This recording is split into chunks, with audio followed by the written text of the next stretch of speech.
You did a Playboy shoot, didn't you? Yeah, I did.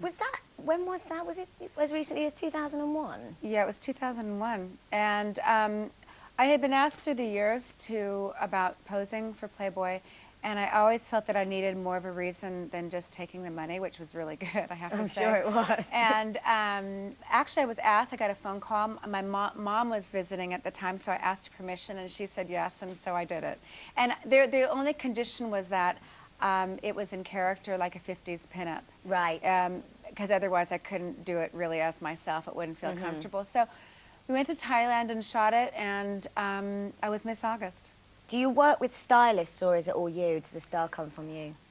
Oh, I used to work with stylists, and now at my age, I'm not used to dressing up like this. I mean, feels bizarre, but now it's more about comfort than anything else. I mean, I have to look a certain way, but it's about comfort. Who influenced the style of your performance, if anyone? The first person I saw live, which I thought was really cool, I guess, who had some sort of influence in the very beginning, was Debbie Harry. So I used to see Blondie in the very beginning. And probably I took a little bit of that for the Go-Go's, and just kind of, through the years, just became more of myself and my own thing. What's the best gig you've ever been to? The best, the Bee Gees. Really? Yeah, the Bee Gees, hands down. Prince, number 2. Because I've always been a big Bee Gees fan, and that was like the most unbelievable show I've ever seen, by far. They did their own vocals, and I think Barry Gibb is an amazing songwriter. That was my favorite show ever. Okay. Worst gig you've ever been to?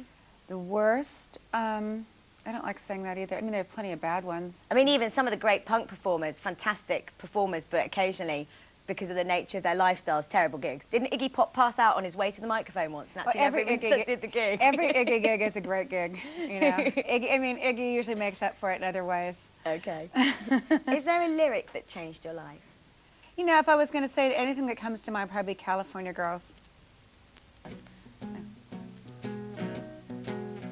All the West Coast girls are hip. I really dig those styles they wear. And the Southern girls, with the way they talk, they knock me out when I'm down there. The Midwest farmers' daughters really make you feel alright.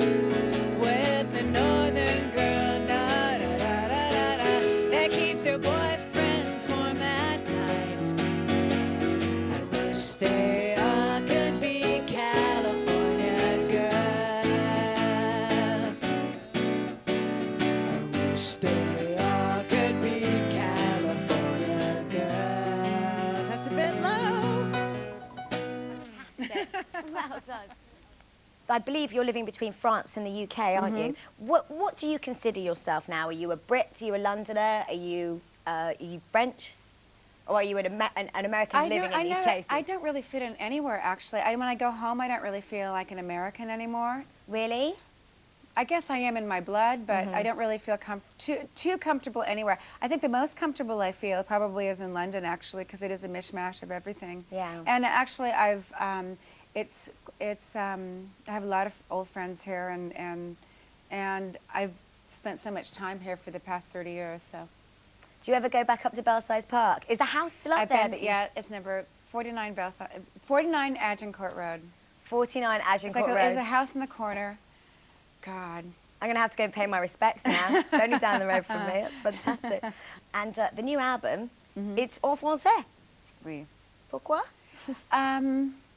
Well, because I've been approached through the years to do another pop album, but I really never had any desire, because I've been there, done that. And I decided that whatever I was going to do next would have to be interesting and challenging.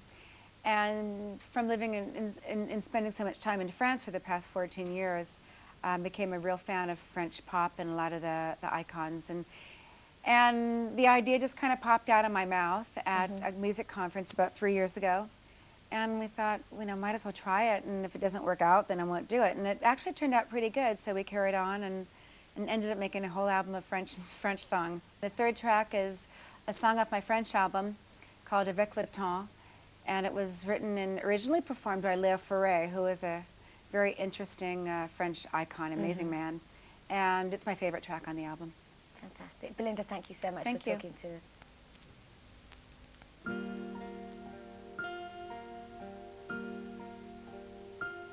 Avec le temps, avec tout ça va, on oublie le visage et l'on oublie la voix. Le cœur quand ça bat plus, c'est pas la peine d'aller chercher plus loin, faut laisser faire et c'est très bien. Avec le temps, avec tout ça va, l'autre qu'on adorait, qu'on cherchait sous la pluie, l'autre qu'on devinait au détour des regards, entre les mots, entre les lignes et sous les phares, des aimants maquillés qui s'en va faire sa nuit. Avec le temps, tout s'évanouit. Avec le temps, va, tout ça va, même les plus chouettes souvenirs, ça te une de ses gueules. À la galerie, je frafouille dans les rayons de l'amour. Le samedi soir, quand la tendresse va toute seule. Avec le temps, va, tout ça va, l'autre qui l'on croyait pour un roux, pour un reine, l'autre qui l'on donnait du vin et des bijoux pour qu'il en nous vendu son âme pour quelques sous. Devant croire la traîner comme on traîne les chiens. Avec le temps, va, tout va bien. Avec le temps, va, tout s'en va, on oublie les passions et l'on oublie les voix qui vous disaient tout bas les mots des pauvres gens. Ne rentrez pas trop tard, surtout n'est pas parfois. Avec le temps, va, tout ça va, et le son sont blanchis comme un cheval faubu, et le son sont glacés dans un lit de hasard, et le son sont toutes so peut-être mes peinards, et le son sont floués par les années perdues. Alors vraiment, avec le temps, on n'est